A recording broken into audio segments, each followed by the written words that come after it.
What's up, everyone? How you doing?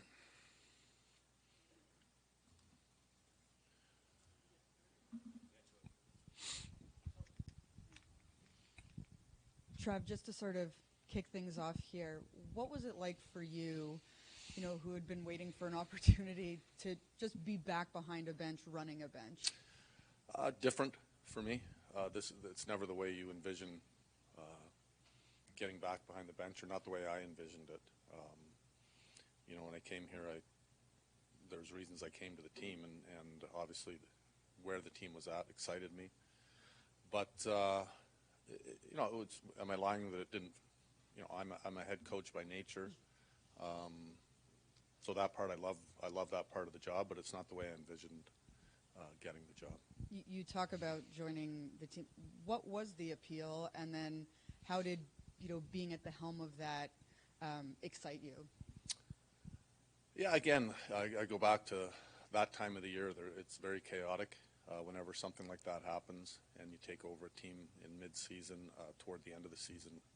And, I don't think when you're preparing to be a head coach or you're taking over a team for the first time, it's usually in the off-season, and you're doing a lot of work gearing up for training camp.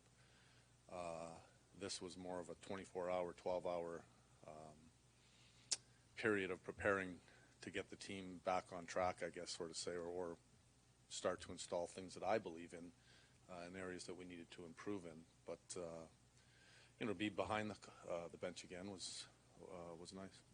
You've worked with young players before in your career. Right. What was it like, teaching and working with these young players that you have here, and what did you see in that short time that you were head coach?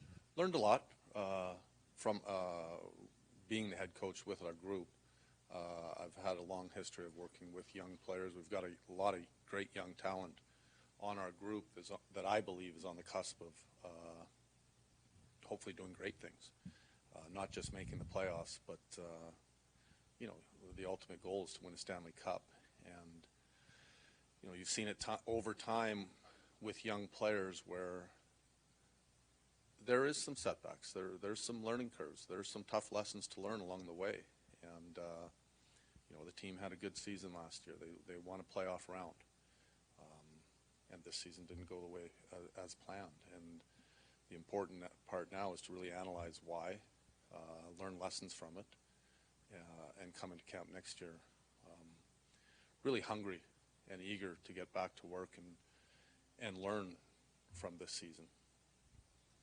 You've talked about being a head coach by nature. I mean, is this if you had your talk with Tom already, how did that go? And do you just reveal some details about that? Yeah, Fitz and I have talked briefly. We'll talk more in the upcoming weeks.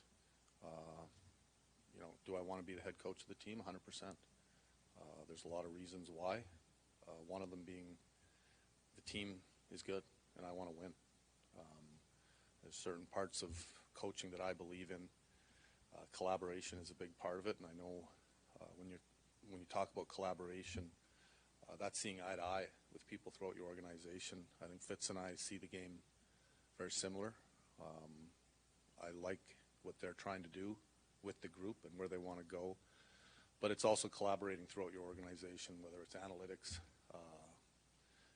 athletic training, and I think that's a huge part of winning. Communication is a big part of what I believe in is coaching, and having accountability. And I think these are all things that go into winning organizations. And but Fitz and I will talk more over the upcoming weeks, and we'll see where it ends up. If it doesn't end up in that direction, is this a place that you want to return to as an assistant role? I haven't even looked past us getting through the year-end meetings. Those are questions that I don't really even haven't thought about, and I hope I don't have to think about. I want to be the head coach of the New Jersey Devils, and we'll see where that goes. Travis, you talked about instilling systems when you took over as the Yeah. head coach. Where did you see the biggest growth out of your team? Well, I'd like, it's such a short time. When you take over a team with 21 games left, and it was a very emotional time. Not only is there the coach that a lot of them have had for a long time, not here anymore. There's a trade deadline. And then there's the emotions that go into, battling for a playoff spot, and then not being in a playoff spot.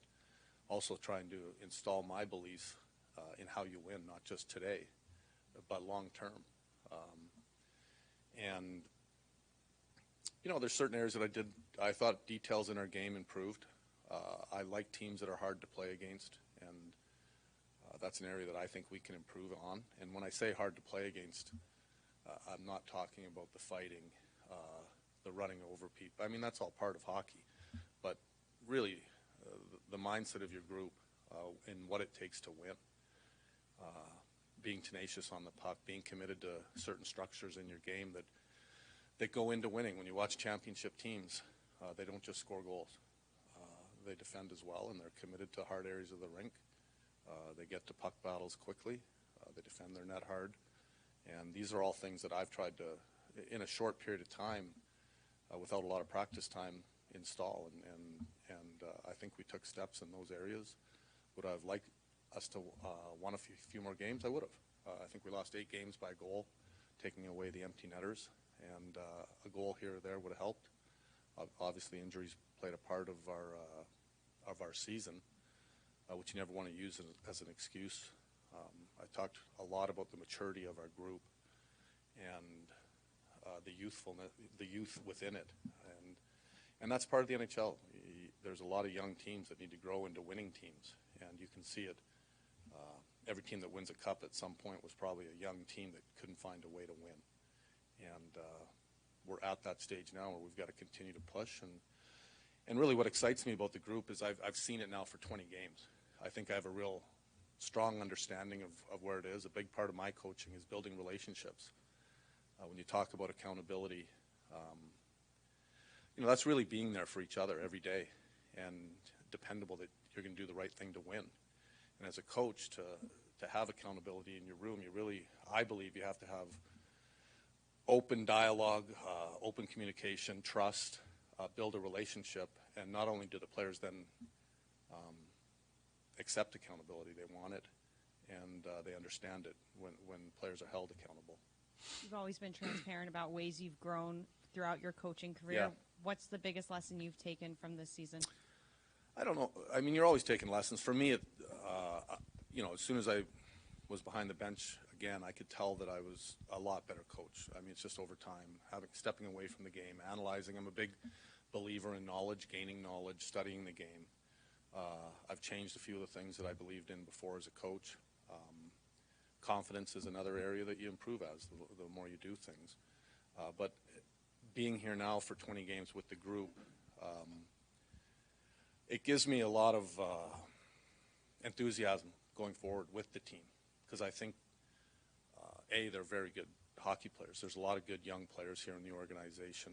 I believe the organization as a whole is committed, and I'm not just talking the players, but obviously management, ownership, committed to being a winning team. And that means a lot. It means a lot to a coach that the team is committed to doing the right things to win. And sometimes, that's not the popular choice all the time. The popular choice isn't always the best choice, and our team's committed to doing that. So it's an exciting group, and I think the future is extremely bright. And for me as a coach, I want to win. Like, at the end of the day, I want to win, and I think the Devils have a chance to do that. Travis, I guess about a week and a half after you taking over, I did ask you what you felt the identity of the team was. Right. Now that the season has concluded, do you feel the team established some sort of identity that you appreciated, or is it tough to tell because of the injuries and such? I think we've started to talk about the identity that we want to have. And did we take steps? Maybe. At times. Are we there yet? By no means. There's a long way to go in developing that identity. Obviously, having your whole team, the style of play that you want to play. Hey, we're an offensive team. We've got offensive players, and we're going to create scoring chances. But there's other areas that go into winning.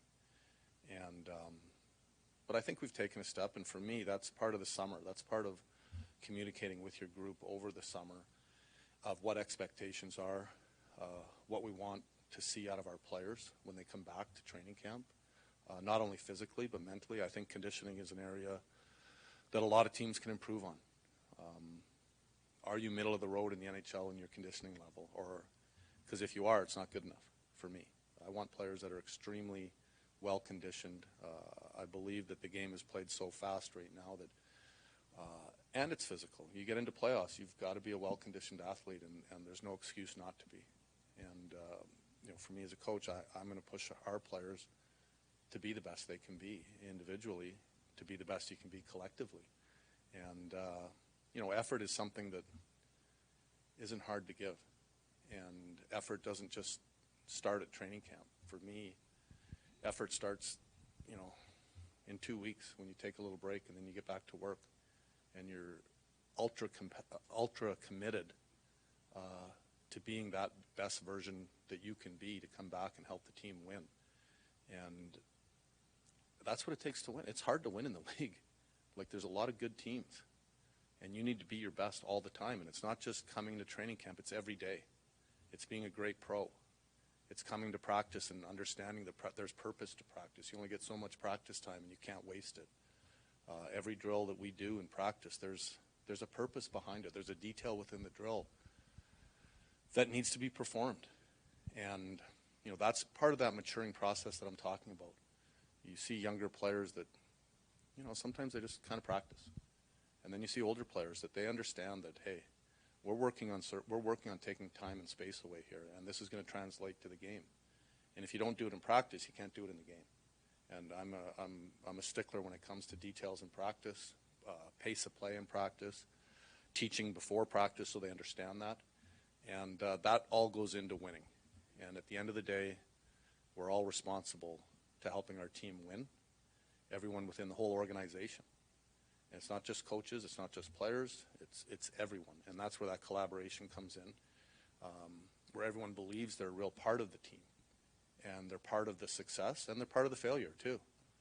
And, I think if you have that type of attitude, your team can only ascend. And just as a quick follow-up to that, I mean, the players were saying all the right things yesterday in the fact that, it's a lesson learned this season after what we did the previous season. I would imagine it is frustrating, though, for some of these veterans. Like, Heischer haven't really experienced the playoffs as much as he would want, Jesper Bratt. What do you want to see from these players in the offseason? What do they need to do to really come in and hitting the ground running in training camp? Well, I think it's different for every player. I believe in accountability, but there's certain standards that every player has to be held to. But how you treat and how every player prepares is going to be a little different from where they're at in their development, for starters. And you talk about it as we have veteran guys that have been around. I look at it almost the opposite direction. We still have a lot of young players that have, like Nico's a young captain in the league. He's 25. Bratter's still a young guy. I think Nico's just scratching the surface of where he's going to be and where he's going to end up. I think he's a great player on the ice. I think his leadership skills are just going to continue to rise. And that comes just from being in the league. That comes from being confident in yourself as a captain. I was lucky to coach the Sedins at the end of their career. And, quiet leaders, not overly talkative, not loud and boisterous. Some captains are loud, some aren't. But the respect that they had in the room was amazing. And I think Nico has the ability to get to that stature. But it takes time, and it doesn't happen overnight. And sometimes you have to lose and have hard seasons to really learn from it. And I talk about self-evaluation a lot and being able to evaluate yourself. And that is not just the guys at the bottom of the lineup. That is everyone. That is everyone from Nico to Jack to Dougie to Timo to myself. And that's how you get better. That's the only way to improve, is to be able to self-evaluate and be really brutally honest. And as coaches, we will help with that process. Even coach to coach, I believe in having open dialogue and being able to talk to each other as far as where we need to be better, what assistant coaches need from the head coach, how can I help them do their job better, where can I be better? And I think, when you strive to be better and you strive to gain knowledge, you're gonna improve, and that's what I expect from our team. Travis, over the last 6 weeks or so, you spent a lot of time talking about, the structure, responsibility, maybe being more responsible defensively. You also mentioned the offensive talent on this team. Mm-hmm. Did you think that, not just short-term, but for the long-term goals of this team, it was maybe even worth sacrificing a little bit on the offensive end, focus-wise, to make sure that guys were starting to do the things defensively you wanted to see? and I think, internally we've talked about that. I've talked to our group about the 200-foot game a lot because I think it's an area that if you do not have, you cannot win. I also know that we have naturally offensive players on our team. And, we didn't really touch on a lot of offense yet. I think there is ways that you can get ahead of the game in the NHL with offensive schemes that take a lot of practice time as well. And and that really starts in training camp. But the shortcomings of our group, I don't think are offensive-minded. But I think it's also an area that we need to continue to work on. Like, we can't just you can't win in the league by just being a rush team. You just can't. It gets too hard in the playoffs. Teams work too hard. They're above. Their structure is tight in the playoffs. You have to be able to score in the offensive zone, and that's an area that we need to improve on. And I believe there are ways to improve your offensive scheme. Part of it is personnel. Do you have skilled enough players to make plays in the offensive zone? Are you willing to go to the net in the offensive zone? And people talk a lot about that with our group, that maybe they don't go to the net hard enough. It's not just that. You have to have players that can get shots to the net as well and get pucks through from the point. And I've challenged a lot of our players to improve their shot. It sounds simple, but at the NHL level, I believe there's a lot of room for improvement in shooting. And I see that on our team. I'd like to see a lot of our group come back with quicker releases, harder shots. There's something to be said for just getting a puck and wristing it through. And we, not having Dougie this year, he's one of the better ones in the league at it. But if you've got 2, 3, 4 defensemen that can get a puck to the net, with the quickness of our group and then adding willingness to get to the net from our group, now you're going to create more in the offense. Travis, you mentioned a few minutes ago that you felt you were a different coach when you took over. What are some of the things that you may have picked up from or learned from Lindy and the staff before you took over midway through the season? I think you're always learning. I think just being around Lindy made me a better coach. Watching how he coaches compared to how I coach. I study the game a lot. I study different systems a lot. I analyze, what works for some teams also doesn't work for every other team, and why does it work for this team? And that's where analytics can really help you in the off season. I have changed some of my ideas on D-zone coverage, for example. A little bit on forecheck. I think that's just evolving as a coach, and I think the game evolves. I think coaches have to evolve as well, and also being able to. There's a certain style you might want to play as a coach, but can your team do it? Are we built? Analytics is easy to go and look at the team, but they're all built a little bit different too.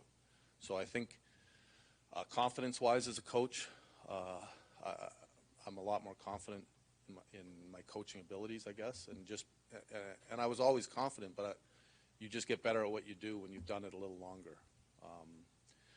My passion is strong to coach. I love it, and I want to win badly, and that's what really drives me.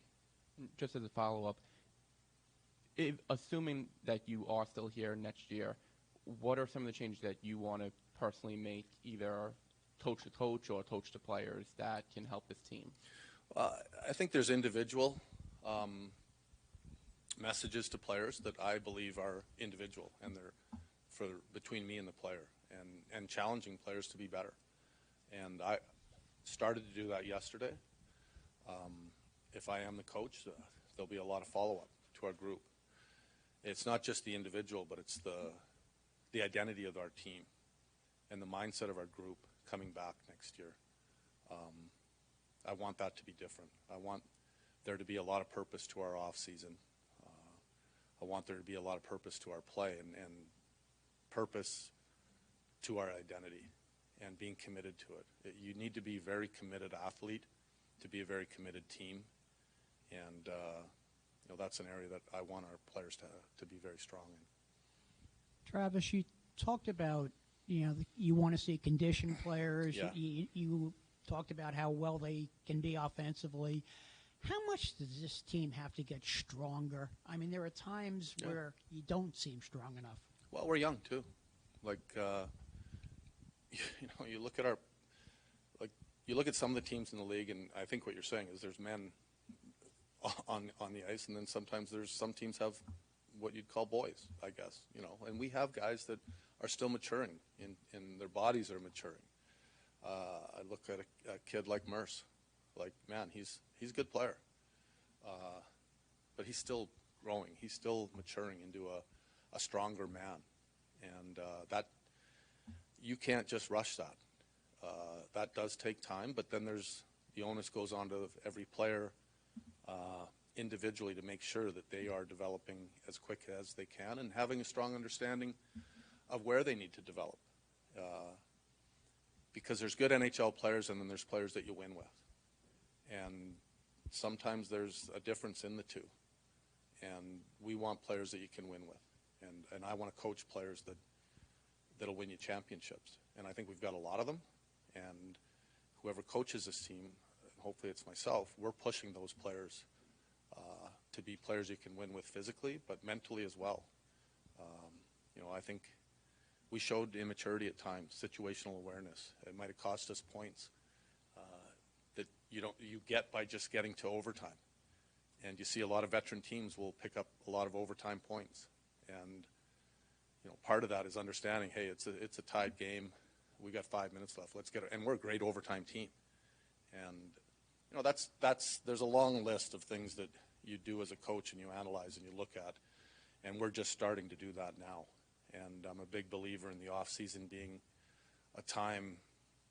Not only do players improve, especially young ones that we have, it's incredibly important that they improve over the summer, but also coaches, where they take the time to analyze the team's game, analyze what works around the league, and be fully prepared going into training camp so that your team gets out of the gate quick. Travis, you're obviously an excellent communicator with the way you respond to our questions, and I'm sure the way you talk to your players as well. I'm wondering how vital, and you touched on it a little bit before, that has been to creating those relationships where you can hold players accountable and they understand why they're being accountable. Yeah, well, you don't want excuses. I think the worst thing is for a coach to expect something out of a player, but he doesn't understand what's expected out of him. Mm-hmm. And there's different levels of accountability. There's accountability by talking and teaching, and maybe a player isn't old enough to really understand certain things. And there's, at the end of the day, how you keep players accountable changes. There's ice time. You diminish ice time. You sit out games.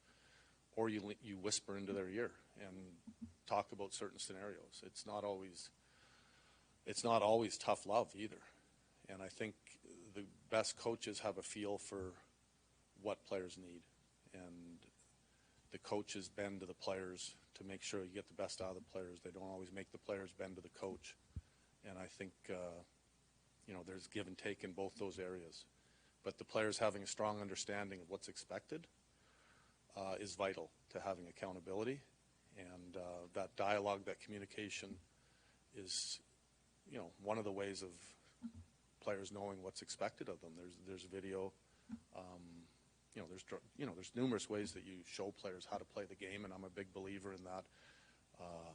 Or else it's hard to have accountability. Last from me, yesterday we went through the locker room and talked to all the players, and they really spoke highly of the experience that they had working with you, right. Whether it was communication, just all those things. What does it mean to you as a coach stepping in with 20 games left to know that you had such positive feedback from the guys that you coached? It's nice to hear. I think, I'd like every coach is confident, and they think that they're the best coach in the world, and or one of them. And I think I'm a good coach, and I want the players to believe that they have a good coach. They've only seen me for 20 games. They have not seen me probably in full mode yet because we haven't got there. I'm a big believer in training camp and players being ready to go in training camp. That it's not just come and let's kind of work ourselves into it. I think training camp is a time of year that is vital to setting the standards, executing expectations, and the style of play that you want. And I think me being around the team for these 20 games, they have a feel for what I'm about now. But they're going to see a different side of me in training camp as well, and that's just coaching. And I also believe that it's given me a huge advantage prepping for next year, as well as getting ready for the upcoming season. I think whenever a coach can come in, even for a little bit at the end of the year, it really helps him to understand the team, and not even the on ice and the X's and O's, but just the individuals, the mindset of each player. It's easy to watch the game and say this guy needs to improve in this area, but knowing how the player ticks mentally is I think almost more important to getting a player to improve. Yeah, Travis, extremely off topic, but since you played there, just curious your thoughts. I mean, do you have any thoughts on the Coyotes moving out of Arizona, out of the desert? They've been there a long time. Anytime a team leaves, you feel for the fans, the people. I still know some of the trainers that work there, and they've been there a long time. So you feel bad for those people, but also the league has a job to do as well, and it just hasn't gone the way as planned, I guess.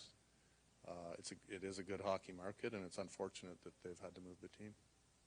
Travis, earlier you mentioned analytics. Do you feel sometimes an overload of information could negatively impact the players? And if so, how do you help to find that balance?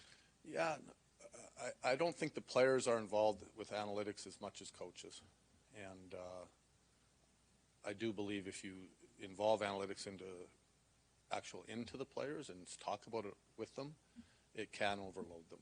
I think the analytics are a byproduct of coaching, doing the right things, but also using analytics to pre-scout, off-season, studies of teams. There's so many ways you can use it, even practice, how you practice, the level of pace that you need to practice at. It's a great tool for coaches. I thoroughly believe in it. As far as the players go, they're not so in tune to analytics and the study of it yet. Was coaching in the New York market everything you thought it would be?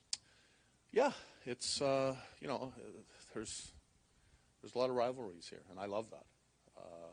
I love the passion part of the game. I want a team that plays with a high level of passion and loves coming to the rink, loves winning. When you talk about New York loves winning. Like New Jersey, New York, all people around here. I also coach in the Canadian market already, so I'm used to the heat a little bit with the Canadian market, but I have enjoyed my time. All right.